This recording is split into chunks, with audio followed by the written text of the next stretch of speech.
Hi friends, let's make some orange juice. I'm using 4 oranges and one is a blood red orange. I would have used a normal orange, but this one has been here for a little longer, so I want to use it. And let's hope that the color does turn orange. And I have a pound of carrots, and carrots are reasonably good for your eyes. That is my belief, and I believe that very firmly. And then there's one cucumber, half a cucumber that I've cut, and I'm going to juice it.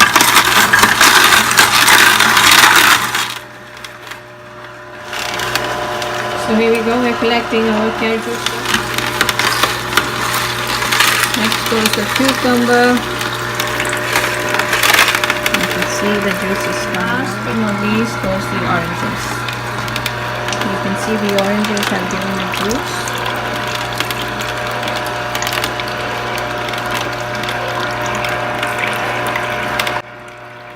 This is what the juice looks like.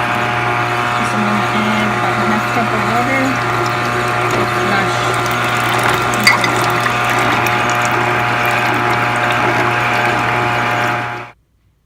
I'm going to add a dash of black salt, a little, give everything a mix and refrigerate juice in a nice container and put it in the fridge and have it chilled.